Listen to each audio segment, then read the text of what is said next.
So for today, guys, we're going to discuss derivatives of another types of functions, but this time trigonometric functions. So we're going to talk about derivatives of trigonometric functions. You had your trigonometry in pre-cal 2, no? Am I right, guys? So derivatives of trigonometric functions.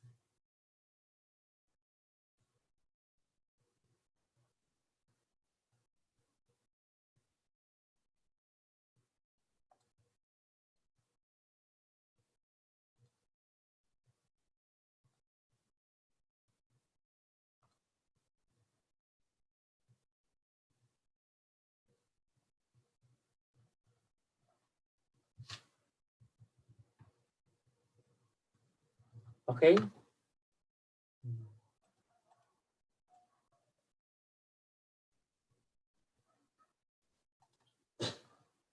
How many functions do we have in trigonometry? How many trigonometric functions, guys?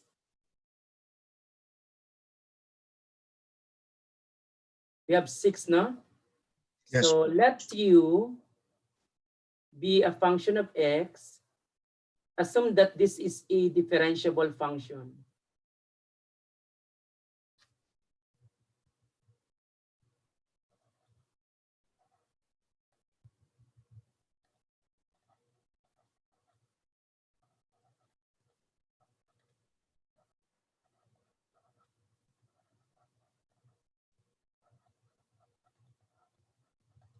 Then the following formulas hold.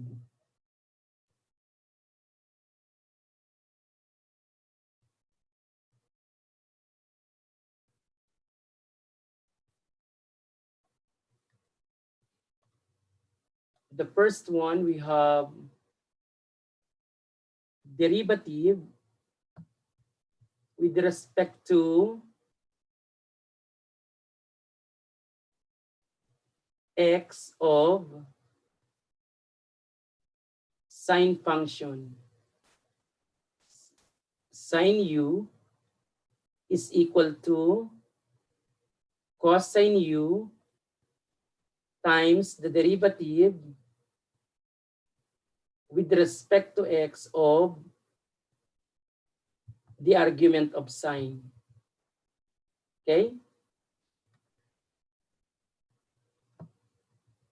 The derivative with respect to x of cosine u. So this is equal to negative sine u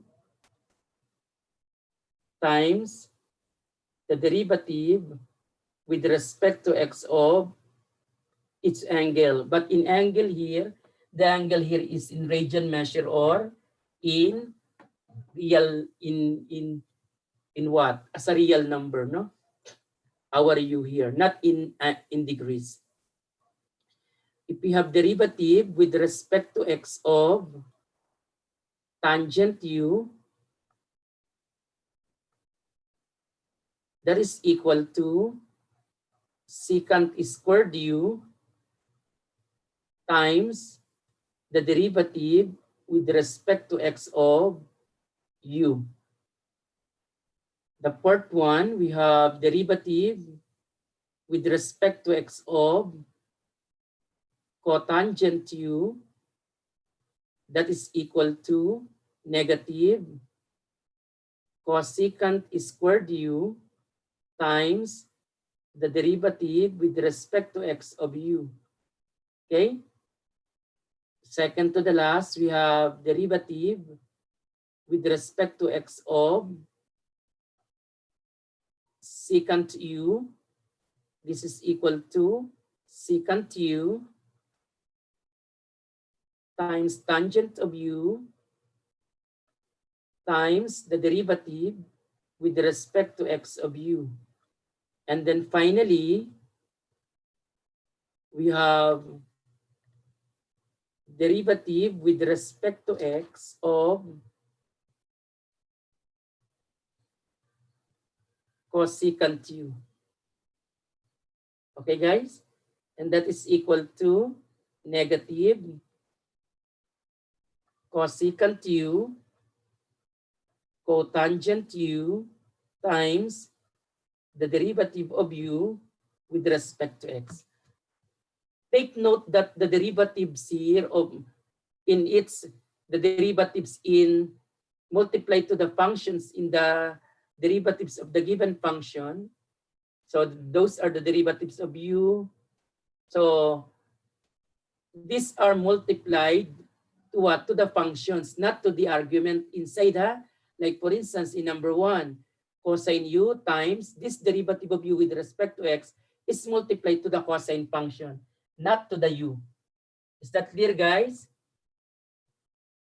So let us apply this in finding the derivatives of the following. So differentiate the given function.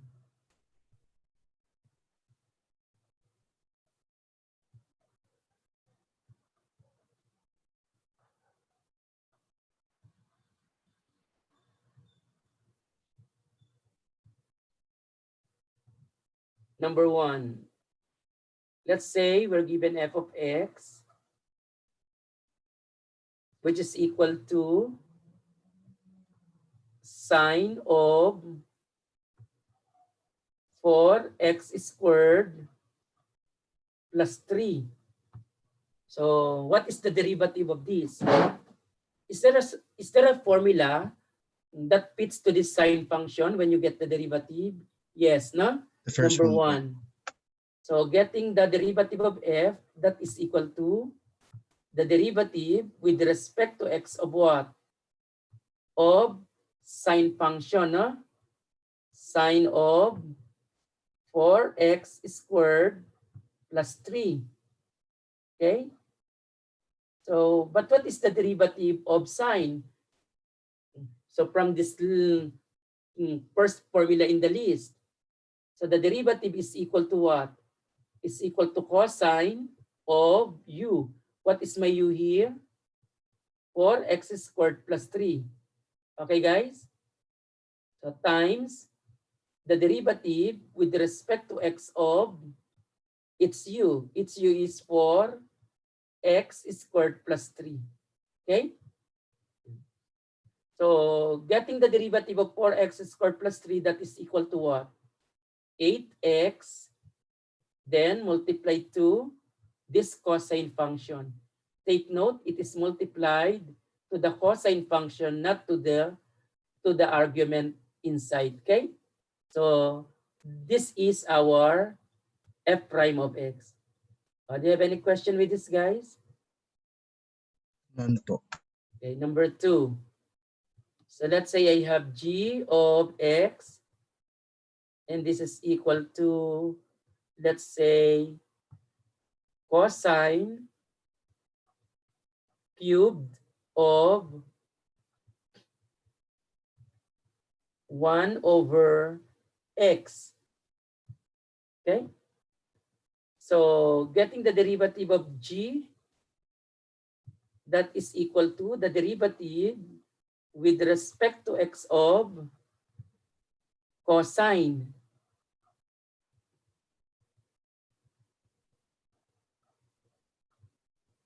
cube of 1 over x. Okay?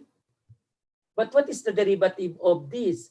This does not take the form of derivative of cosine, no, as at this point in time. What is the form, guys? Mr. Officer, what's the form? It takes the form of what? U to the n for the meantime. Okay? Again, it takes the form of u to the n. So our u here is cosine. Guys, no? So again, what is our u here? Cosine. Cosine. So how do we differentiate u to the n? Our n is 3. Drop the exponent. Drop the exponent. Copy the base. With the basis of Subtract 1 from the 1. exponent. And then get the derivative of the base. So meaning times the derivative with respect to x of what? of cosine of 1 over x. Am I correct? Yes po. But what is the derivative of cosine?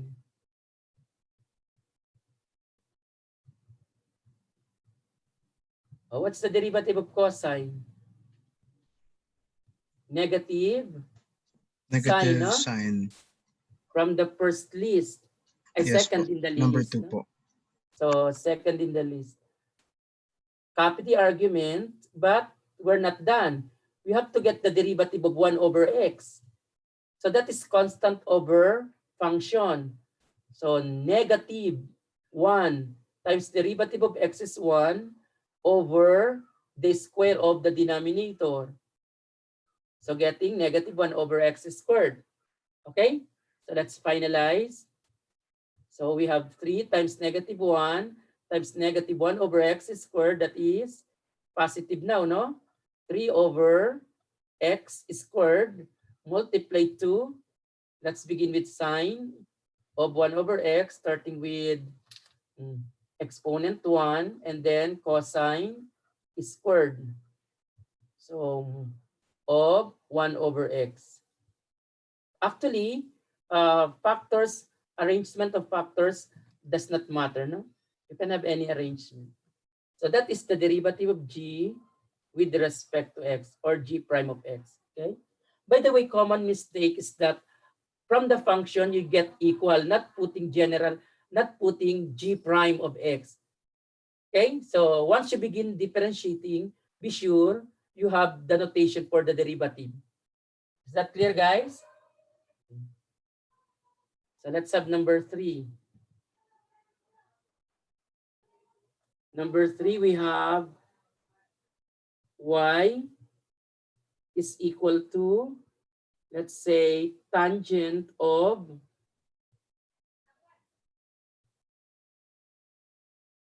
x squared plus 1 all over x squared minus 1. So we have tangent function and its argument is x squared plus 1 all over x squared minus 1. So in this case, what is our u, guys? What is our u here? So this is our u, okay? So it means tangent u. So how do we differentiate tangent u, guys? So y prime is equal to. Once you become familiar, you can go directly. No? What is y prime, guys? What's the derivative of tangent, guys? Secant squared.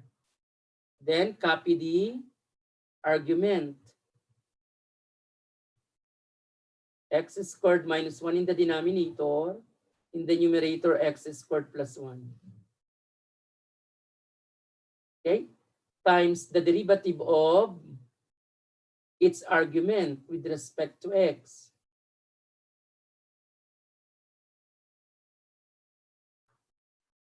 Okay? So this is equal to copy.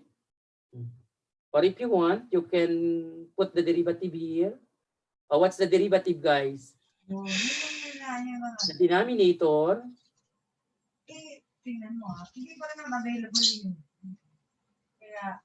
So what I missed here? I think there is x squared minus 1 here. No? So the denominator, what's the denominator, guys? X squared minus 1 po. X squared minus 1 times derivative of the numerator, that is 2x, minus the numerator, that is x squared plus 1, derivative of the denominator, 2x2, all over The denominator squared. So we have x squared minus 1. Okay? So x squared minus 1 quantity squared.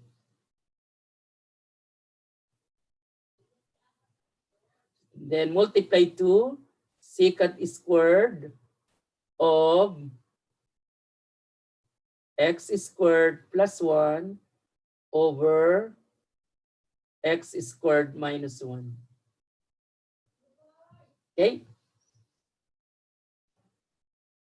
So simplifying this rational function or rational expression, we have, ano yung common dyan? 2x, no?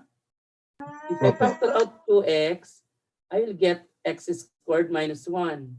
Here, I will get negative x squared minus 1 after factoring out 2x. All over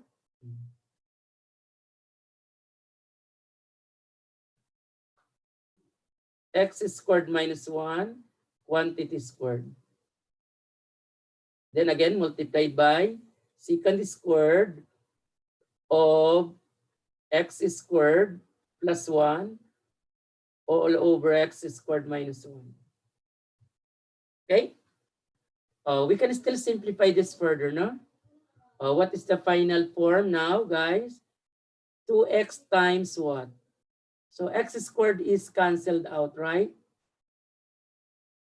Negative 2 times 2x, that is what, guys? Negative 4x. So all over, over x squared minus 1 quantity squared times secant squared of x squared plus 1 all over x squared minus 1. Okay? So this is y prime. Is that clear, guys? Okay, what about number 4? So let's say we have w is equal to secant of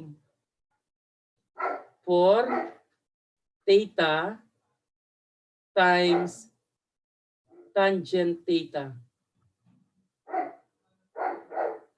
4 theta also, I mean. So again, w is equal to secant of 4 theta tangent 4 theta. So what about this?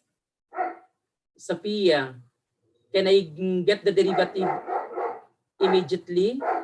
Or do I have to using trigonometric functions? Or do I have to apply derivative of product first? Product rule po. So product rule, no? So derivative of w with respect to theta. And that is equal to, or how do we perform product rule?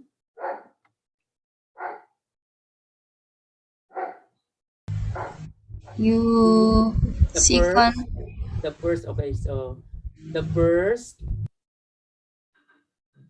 times then the derivative of second, tangent. Yes po. then plus the second, Plus the second times the derivative of secant for theta. so derivative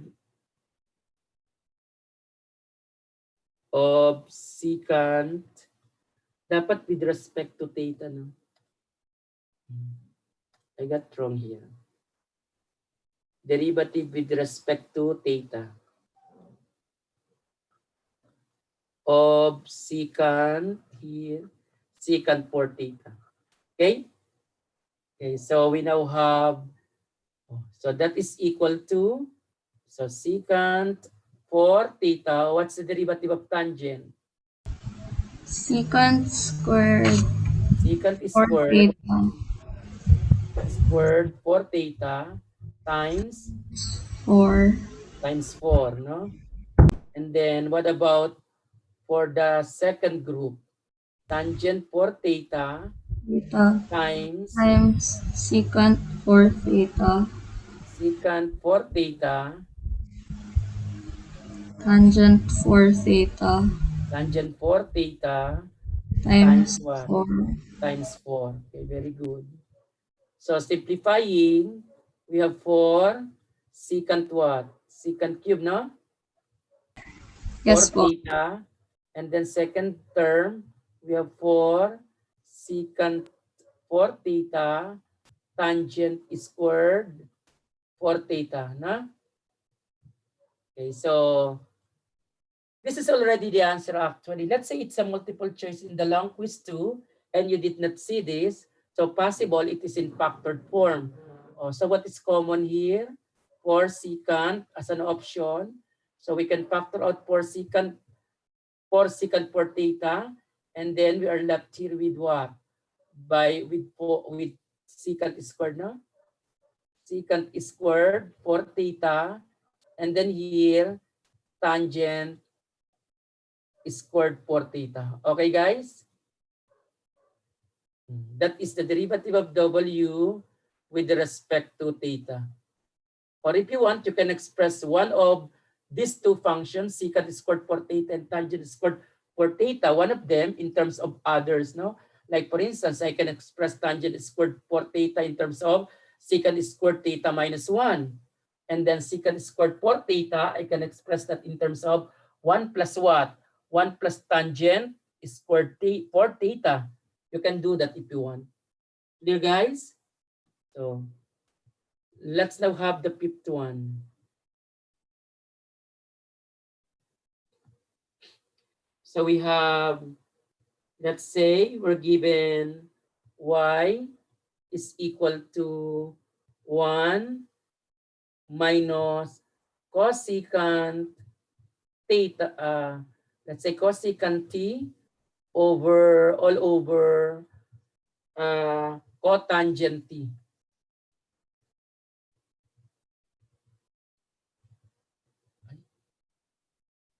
Erase. Cotangent t. Okay? So first thing to do, identify the form. So what's the form, guys? What's the form? Quotient, no? So we apply quotient rule first. We cannot apply immediately derivative of trigonometric functions here. So because of the form, no? So taking it as a quotient, so this is our u and this is our v. So the denominator, derivative of the numerator, I can get the derivative immediately. Times derivative of cosecant is negative. A negative positive now, no? Cosecant t, cotangent t. So that's the derivative of cosecant t, no? Okay? Minus the numerator, that is 1 minus cosecant of t, multiplied to the derivative of the denominator. The derivative of the denominator is negative cosecant squared t. Okay? All over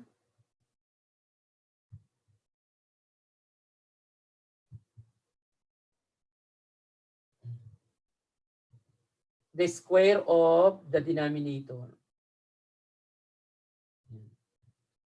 So let's perform operations in the numerator to come up with a better form, no? So cotangent t times cotangent t, that is cotangent squared, okay? Multiplied to cosecant of t. So cosecant squared t, cotangent squared t, cosecant t. Next, we have negative, negative, positive times 1. So that is positive cosecant squared t. And then negative, negative, positive times negative, negative. We have cosecant cube t, no? Am I correct, guys? All over. So, hindi ba positive po? Hindi, okay, sir. Nakita ko na.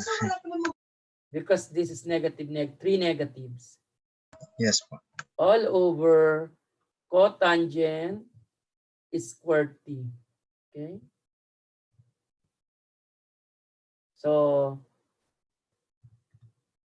let's have this derivative of, you can have y prime, but better to have derivative of y to emphasize the independent variable. Oh, what can we do about the numerator? Are there things that we can combine, guys? This cosecant, no? Am I correct? No, sorry. I can just do factoring, right? Factoring lang, no? I'm confused with the t. I thought it was plus. Cosecant t. Let's factor that out. What is left here in the first term? Cotangent squared t. Second term in the numerator, cosecant na t. Okay? Minus, this is cosecant squared t. Okay, guys?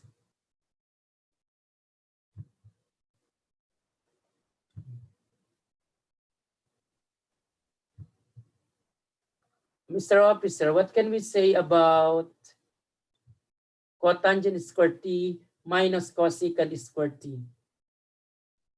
Is there any important thing or that you can see about that? Or any equivalent?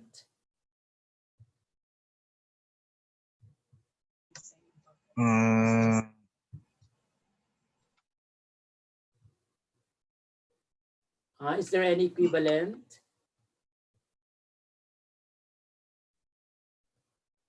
Guys? It is equal to what? Negative 1, no? Am I correct?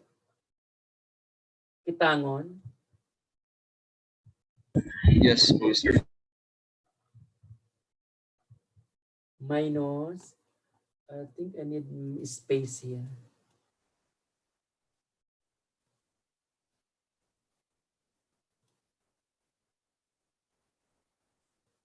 Okay. So minus 1, no? And we can still simplify that. Again, cotangent squared t minus cosecant squared t, that is equal to negative 1. Okay? All over cotangent squared t. Any question with this, guys?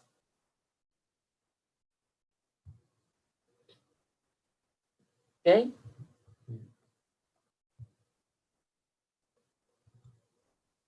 What number now? 6?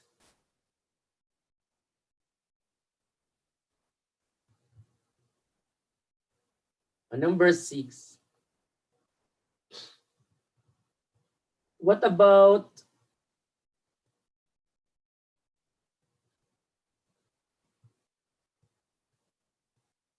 W is equal to, let's say, we have sine x over x squared. So again, this is quotient rule. So what is the derivative of W with respect to x? So the denominator, derivative of the numerator. X, the derivative is 1, so no change. So it's still cosine x, no? So minus the numerator, derivative of the denominator. So that is 2x derivative. Okay, then all over the square of the denominator. So we now have x squared cosine x minus 2x sine x. Okay? Is there any quantity we can cancel out from the numerator and denominator, guys? I think there is, no? We can cancel 1x, right, in each term. And then we can cancel 1x here as a factor from x to the 4th. Am I correct, guys? So this is simply x cosine x minus what? 2 sine x. Okay? Because if you factor out x, it will cancel with 1x factor here in the x to the 4th.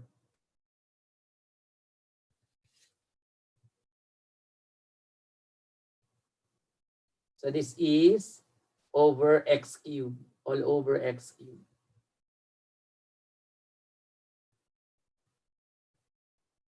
So giving the derivative of W with respect to X. Okay? So that's it. Any question, guys, with that?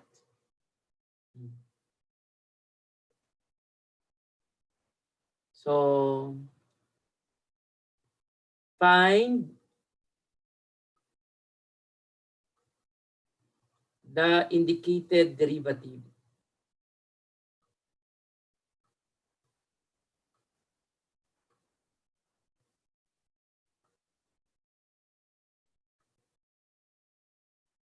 Number one,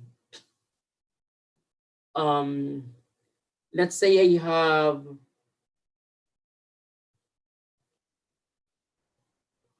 f of x, and that is equal to secant x. I want to find the second derivative.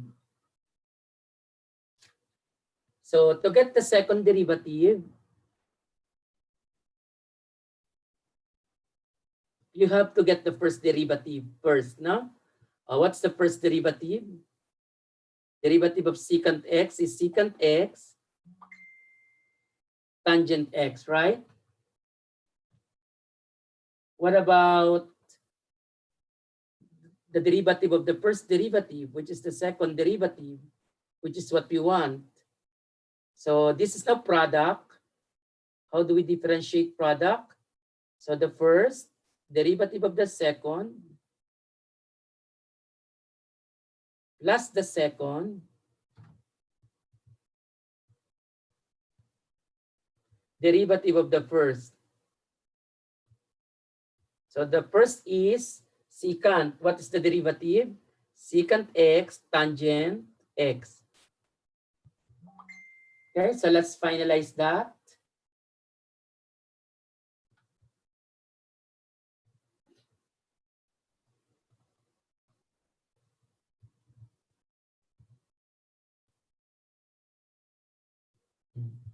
What's the derivative here? Secant cube x, okay?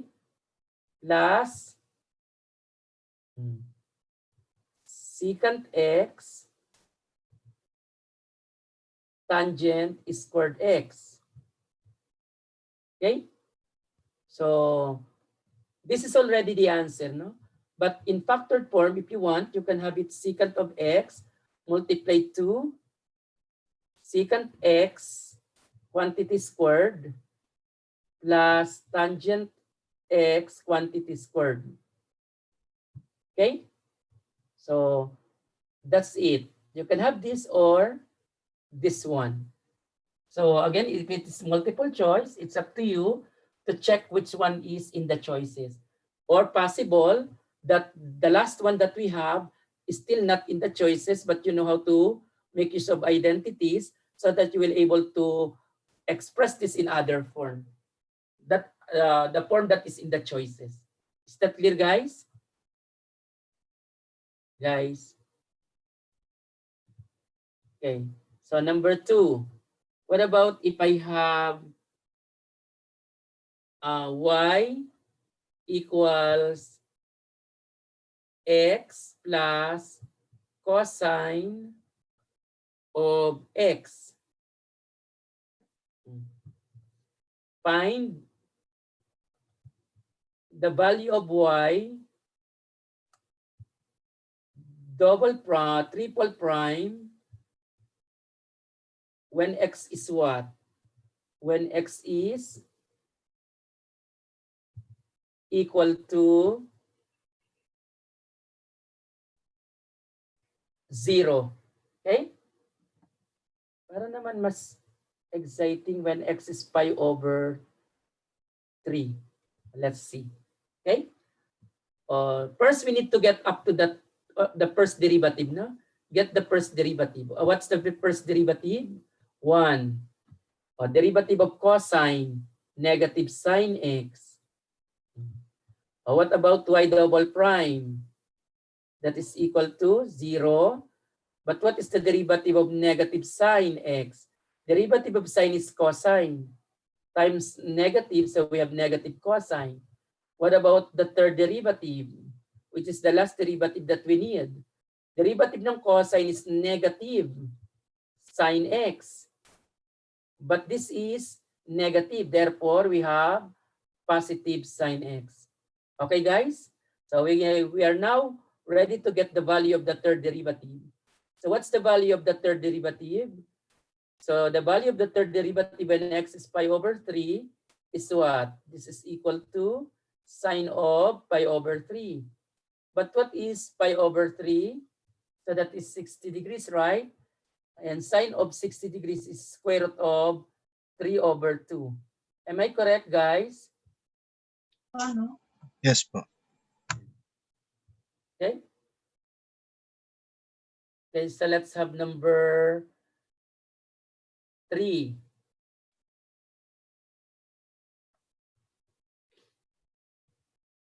We have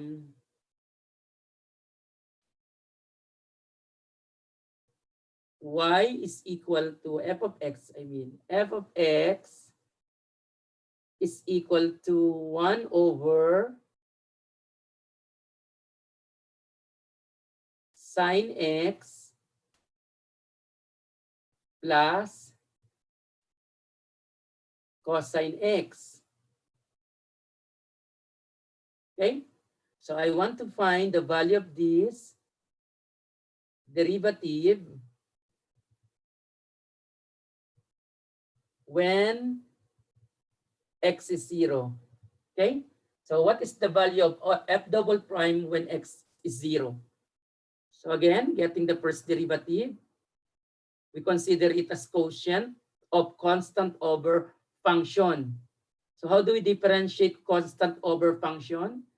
Negative. Derivative of the denominator. So negative 1 times, what's the derivative of the denominator? Cosine x minus sine x all over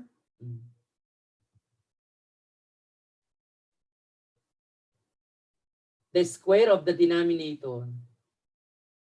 Sine x plus cosine x. Okay, guys? Yeah. Is that clear, guys? We can express this as what? So let's rewrite this. So f prime of x, I will just rewrite positive sine x minus cosine x all over sine x plus cosine x. Okay? Quantity squared. So what do you want? Do you want this to differentiate as a quotient or as a product? Which do you think is easier to do? Derivative as a quotient or as a product, guys? What do you think? Guys, I think better to have it as what? Guys, as a product, no? We have sine of x minus cosine x times what? Times sine of x plus cosine x quantity cube, quantity squared, sorry. But when put it up negative now, no? The exponent. So what is the second derivative? We are now ready to get the second derivative. So that is the first derivative of the second. But what's the derivative of the second? That is what? Product, general power formula, no? Drop the exponent, copy the base, subtract 1 from the exponent, get the derivative of the base. What's the derivative of the base? Negative. Sa first term, cosine x. Second term, negative sine x. Am I correct, guys? So plus the second. So what's the second? Sine of x plus cosine of x, quantity to the negative 2 times derivative of the first. For the derivative of the first, we have cosine x plus, because the derivative of cosine x is negative, negative. So positive now, sine x, okay? Guys, am I correct, guys? Or check if I miss anything, Mr. Officer. Mr. Officer. Still checking pa naman. So again, the first derivative of the second, drop the exponent, copy the base, subtract 1 from the exponent, get the derivative of the base. Plus the second, this is the second derivative of the first. So cosine x plus now sine x, because the derivative of cosine is negative, negative, positive. Okay? Let's simplify.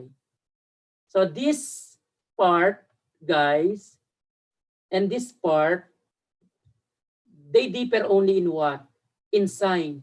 If I factor out negative, this is now positive 2. Am I correct, guys? And this becomes now sine x minus cosine x. After factoring out negative, I can combine it here to get sine of what? Sine x minus cosine x quantity squared. Okay? Can you follow, children? What did I do? I factored out negative 1. This is now sine x minus cosine x. Same now here. And then negative, because I factored out negative, negative, negative, positive. So positive 2 now, no? What about the second group? So this is simply what? Guys, is it simply what? Simply amazing?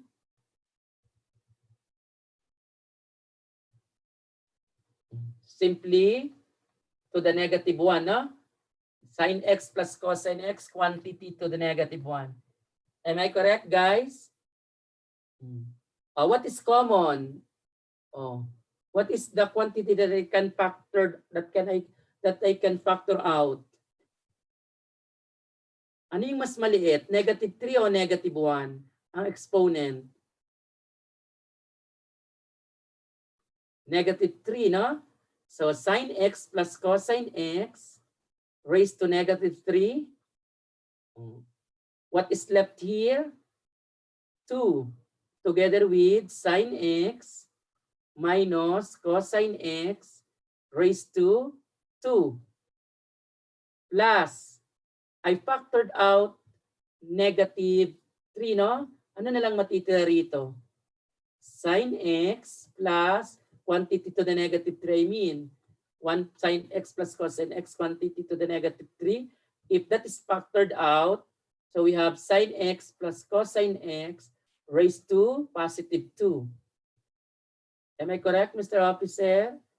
Kitangon. Tama po, sir. So we can still simplify this further, no? This will be in the denominator because the exponent is negative. When bring it down, positive 3 now the exponent. I can expand this second factor, no? Here. If I expand that, what will I get, guys? Let me expand it here so that I will just write the final here. So 2 times square of this, sine squared x, minus twice the product. So it is now 4 because times 2. Sine x cosine x. Times the square, so plus cosine squared x times 2, no? Because there is 2 outside. Then what about here? Plus sine squared x plus 2 times sine x cosine x,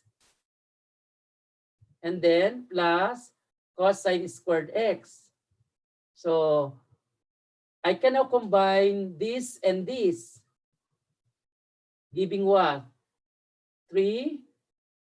Am I correct, guys? 3 sine squared x.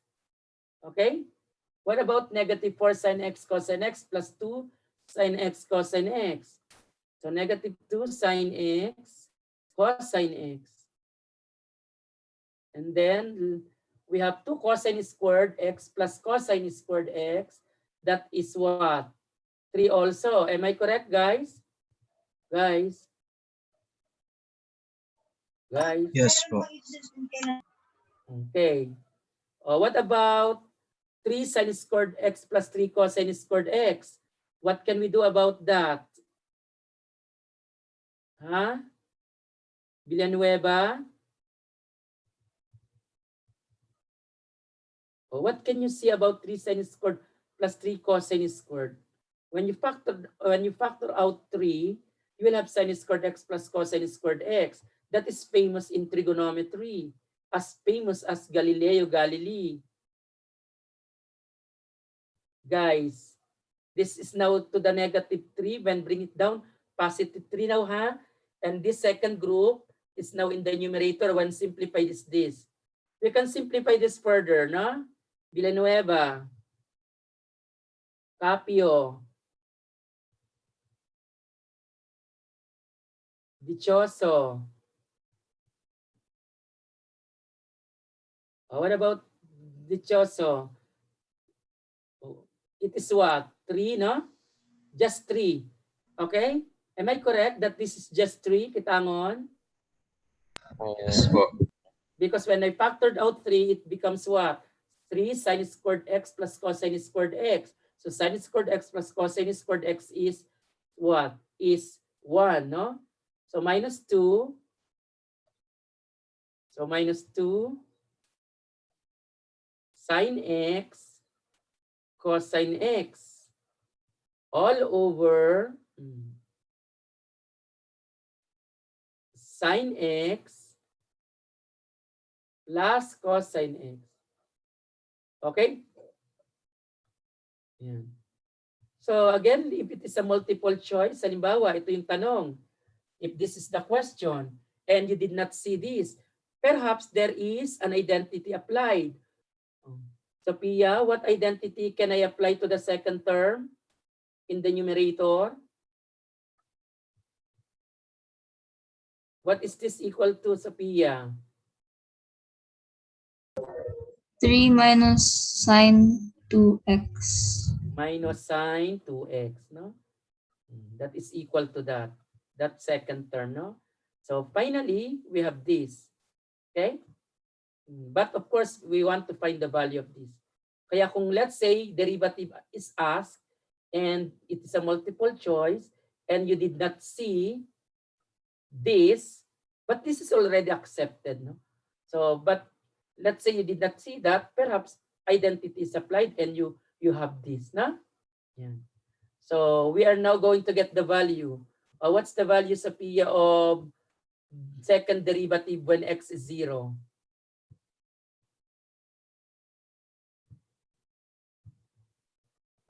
3 minus 0. Side, substitute muna natin, ha. Times 0 na rin yan, ano? Sine 0 plus cosine 0 quantity squared cube, sorry, is equal to what? 3 minus 0, no? All Yes. over 0 plus what? Plus 1, no? Am I correct, Sophia? Yes po. What's the final answer? 3. 3. So the value of the second derivative is 3, no? So imagine that from the given, it's hard to get the 3, no? If you only know that this is the output, so you can have the 3 immediately. Okay, guys? Any question with this, guys? No question? Okay, so let's have the last before we go to the exponential functions. Actually, we're late, no? We're supposed to be in logarithmic, exponential, trigonometric, because those were the discussions supposed to be last week. Let's have the last here. 4. We have y is equal to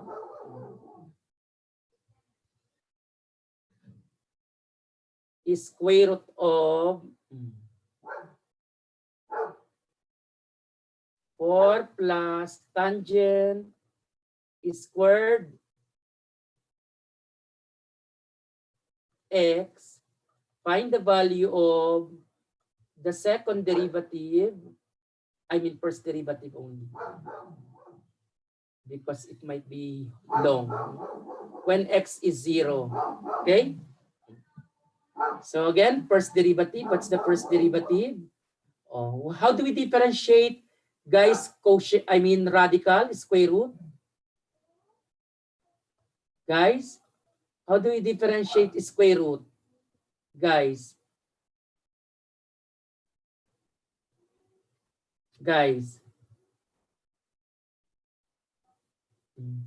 Derivative Convert of the square root to ano, the radicand. exponent.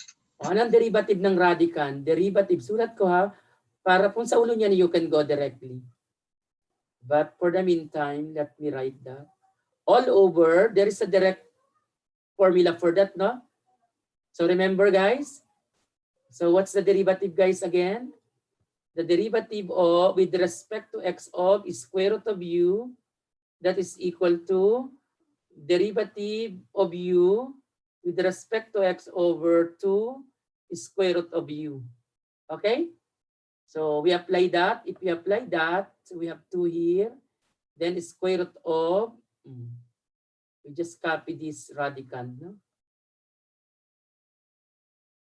What's the derivative of this sum? 0. And then the second one, general power. Drop the exponent, copy the base, subtract 1 from the exponent, get the derivative of tangent. So that is secant squared x. Again, drop the exponent, that is 2. Copy the base, that is tangent, subtract 1. So we have just tangent to the first. Then get the derivative of the tangent, secant squared, no? Okay, guys? All over 2 is square root of 4 plus tangent squared x. So we can now cancel this out. So y prime therefore is equal to tangent x secant squared x. Be ready, copy for the value. So square root of in the denominator 4, copy. What's the value, copy, of the first derivative when x is 0?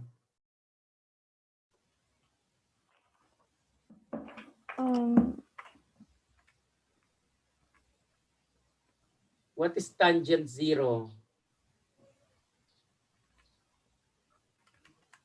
0 po. Secant 0. 1, no? But since multiply to 0, is still 0, no? So what's now the value? The denominator, be sure it is not undefined. It is square root ng 4, 2. So okay. So what's the final answer, Capio? 0 po. 0. Because if the numerator is 0, but the denominator happens to be undefined, you cannot say it is 0, okay? So the answer is 0. Is that clear, guys? Any question with this, guys? Guys, no question anymore? Guys? None po so Okay. far, sir.